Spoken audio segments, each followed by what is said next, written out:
Ron Sheehan, who was Asa Packer and why is he a key figure in American history? Well, Asa Packer actually started the Industrial Revolution, or was one of the major drivers of the Industrial Revolution. His predates a lot of the people that we normally associate with the Industrial Revolution. He started in the shipping of coal, then built a railroad, and got anthracite coal down to the markets of Philadelphia, which was very important because once they learned how to control the burning of anthracite coal, it really took off and really built the Industrial Revolution in America. So who were some of those figures and what was the Industrial Revolution in America? Well, the coal was originally discovered by Josiah White in Summit Hill, just one town over. Then originally it was transported by canal, which was a very dangerous way to navigate the Lehigh River and get it to the ports in Easton and Philadelphia. Mr. Packer came along at the age of, I believe when he came to Mock Chunk, he would have been around 30 years old. Started as a canal boat builder, then later worked for the LC&N as a boat captain. He later tried to talk to the Lehigh Valley Railroad into going into the railroad for the transportation of coal. They kind of brushed it off, and he went and originally started building the Lehigh Valley Railroad for another business concern, and later expanded it to the point it was a paper railroad. He later ended up owning it, renaming the railroad the Lehigh Valley Railroad, and actually opened up a lot of markets. He expanded the railroad north and south to go into New York City and to the ports of Philadelphia, where the markets were. So what is the LCN? What was the LCN? The LC&N was the Lehigh Coal and Navigation Company. They started with the transportation of coal by canal boat. Mr. Packer's association with the LC&N during the canal boat building days actually helped him in the development of Carbon County itself. When Mr. Packer served in the state legislature from 1841 to 1843, he was instrumental in the push to get Carbon County created by carving out sections of Northampton and Monroe County. Later, after he came out of the legislature, he teamed up with some of his partners that he used to deal with at the LC&N, and they created the push to have Mock Chunk, Pennsylvania, named as the county seat of the newly formed Carbon County.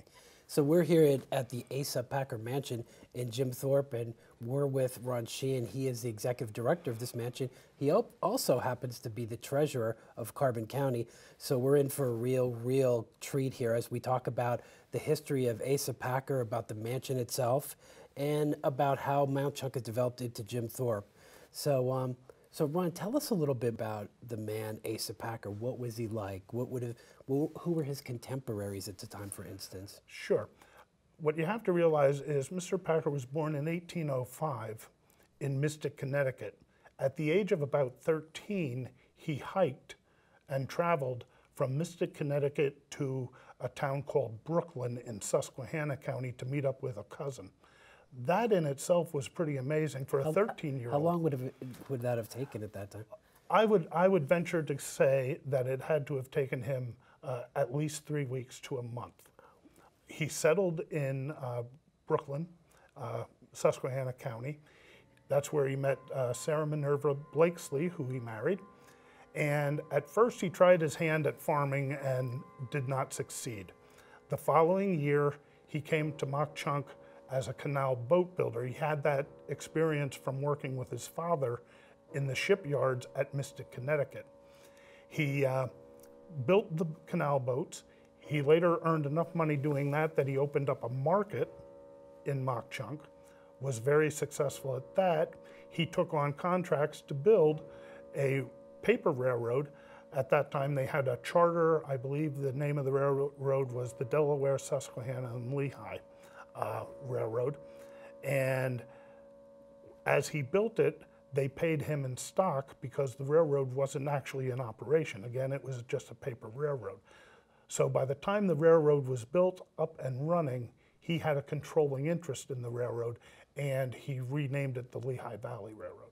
So how much did the Lehigh Valley Railroad, from as its beginnings as a paper railroad, eventually be worth over time? Well, at the time of Mr. Packer's death in 1879, he was one of the wealthiest men in the United States. His estate at that time was valued at about $54 million. And with that, he was also a very generous person, always remembering his humble beginnings. The family had endowed churches, they built hospitals. He was also gave a land grant and initial $500,000 for the building of Lehigh University. So Lehigh University now is one of the premier engineering schools in America. And from what I read, he actually, the first 20 years was tuition free, correct? Right. Initially, Lehigh University was tuition free because after Mr. Packer gave the initial $500,000, he later endowed some of the buildings, Packer Hall, the Linderman Library, named after his daughter Lucy, who married Dr. Garrett Linderman and actually lived in Bethlehem. He later added money so that the first couple of years of tuition were actually free as well. The reason Lehigh University became noted as an engineering school was Mr. Packer saw the need that a lot of good engineering minds were lost during the Civil War. So he felt the only way that America could continue to expand was to have good engineering background. So he obviously was around during the Civil War. He served in the in federal government. He was a congressman. So in the 1850s, who would his contemporaries have been in Congress? Would he have known Lincoln? Would he have known those luminaries? He certainly would have known Lincoln. He was a friend of James Buchanan, although he left office before Buchanan became president. He would have served with Buchanan as a U.S. congressman at the time. Mr. Packer was anti-slavery. He would have been there for a lot of the tensions leading up to the Civil War, and it is believed that he stepped away from the U.S. Congress knowing that war was going to break out and that his attentions would probably be more beneficial to the North if he continued with the railroad enterprise, which could then fuel the making of iron, steel, and other items that were needed to move the war progress forward. So he would have been, knowing those contemporaries, he would have actually been involved probably in some of the discussions that led to secession. So he would have known Jefferson Davis. Absolutely. He would have been there during the Kansas-Nebraska Act, some of the major legislation that actually led to the outbreak of the Civil War. He was there for the most tense portions of that, and he probably had the foresight that war was just on the horizon. So he would have been one of the key industrialists that supplied the North during that time period. Oh yeah, he would have taken coal and iron ore and coke into what later became Bethlehem Steel. He did own some ground down in Bethlehem that he lent out to the troops for training camp purposes. So yeah, he was definitely involved in the war effort, but not so much in the political realm. He later got back into politics later on. In 1869, he was a candidate in nomination at the Democratic National Convention. He bowed out after the third ballot. In 1869, he ran for governor, and he lost that race by one of the narrowest margins in state election history, by about 4,600 votes to John Cleary. His political record is pretty impressive for a man who had no formal education at all. And that's really, to me, astounding. And if I were a citizen at the time of Mount Chunk before it was Jim Thorpe, and I saw him walking down the street, what was he like? What was he like as a person? He was a very humble man, very quiet. He gave very few open floor speeches to the Assembly in Pennsylvania or in U.S. Congress. There's very few speeches on that. During the time that he was trying to create Carbon County, he did a lot of negotiation behind the scenes. His wife, again, being very humble, she stayed here in Mock Chunk, which allowed him to spend his time in Harrisburg, and in the evenings he would take state representatives and state senators and actually wine and dine them and talk to them on a one-on-one basis. There were previous attempts to form Carbon County that were unsuccessful. Mr. Packer did it, but he did it in a very quiet, persuasive way.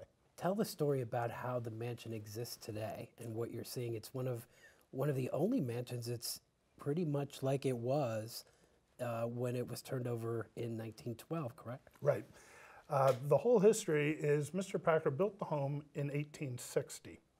It went through major renovations in 1876 in preparation for Mr. and Mrs. Packer's 50th wedding anniversary. At that time, that would have been a pretty amazing feat to have both husband and wife live to see a 50th wedding anniversary. Not only that, but the minister who married them was still alive, and he actually signed the family Bible that's sitting on the table directly behind us. Like I said, the home was built in 1860, major renovation 1876, which made it convenient because Mr. Packer served on the U.S. Centennial Commission celebrating the 100th anniversary of the United States, and they had an exposition in Philadelphia. When the exposition broke up, the members of the commission were allowed to buy various items. So there are many items here. For instance, the chandelier in his office took first place in interior lighting at the exposition, and he brought it here to the mansion. What makes the mansion interesting is it predates the homes that we're familiar with, like Biltmore or Newport, Rhode Island. What makes it even more interesting is when Asa's last child died, Mary, in 1912, she had the foresight to realize that, hey, my dad was pretty special to America, and she willed this home and all of its contents, right down to the hairbrushes and combs on the dresser, to the borough of Mock Chunk in 1912. The borough, not knowing what to do with it at the time, left it sit bottled up from 1912 until 1954. The Bear Mountain Lions Club, which later became the Jim Thorpe Lions Club, petitioned the borough for trusteeship, and it took them about 2 years to clean the home up, but they opened it to the public on Memorial Day 1956 and have been running it ever since. And it got its National Historic Landmark status in 1985. Again, what makes the home so unique is it's practically a time capsule. When you think that only one family ever lived here and everything in the home was theirs. Nothing was brought in to dress up an empty room. No family members through the generations took anything out of the home. It's truly amazing, and it's like stepping back into time because everything is just where they left it when they died. So any guest who would come in here would see the home almost exactly the way they saw it. Oh, absolutely. You're walking on the original carpets. You're seeing the paintings on the walls in exactly the same location where the Packers would have had it. So it's basically like walking through the home while the Packers are away on vacation. It's truly remarkable. Wow. And then their children, were any of them as successful as their father? And how did that really? Well, it's kind of tragic. Asa died in 1879. He left an estate worth about $54 million to his wife, Sarah. Sarah passed away in 1881, followed by Robert in 1882, and son Harry in 1883. By 1884, Mary was the last surviving child with an estate worth about $54 million. So kind of tragic. Robert actually lived in Sayre, Pennsylvania. He controlled the expansion of the railroad into New York. Lehigh Valley shops were located in Sayre. When Robert died, his sister Mary willed his home and a portion of money and founded Robert Packer Hospital, which is still in existence as Robert Packer Hospital and the Guthrie Clinic in Sayre. Harry lived directly next door. Harry was only about 34 when he passed away of Bright's disease. Harry's responsibility was to take care of the family name here in their main hometown of Mock Chunk, while Asa was actually spending a lot of time either in Bethlehem or at his home in Spruce Street, Philadelphia, expanding the main corpus of the corporation. You talked a lot about how he had an effect here on the larger businesses. At that point in time when he was like, what did Mount Chunk and Carbon County look like? What was it like? Well, Mock Chunk was actually two towns during the time of Packer's day. The Lehigh River divided the town. What we're sitting in now is presently Mock Chunk. On the other side of the river was East Mock Chunk. And Jim Thorpe, the town, when it got incorporated in 1956, and is now a major tourism center because we have whitewater rafting, we have hiking, people come here for the architecture. You have to realize a lot of the trails that people are biking on and hiking are old railroad beds. The scenery coming down through the Lehigh River, a lot of it is views that were created by the railroads that ran along the river. Ray Street, which is known for all of its little quaint little shops, those were company homes built by Packer. St. Mark's Church, where Jim Thorpe is very lucky in that it has two National Historic Landmarks, both the mansion here and St. Mark's Church. Mr. Packer and his family belonged to St. Mark's Church and endowed it with a lot of the things.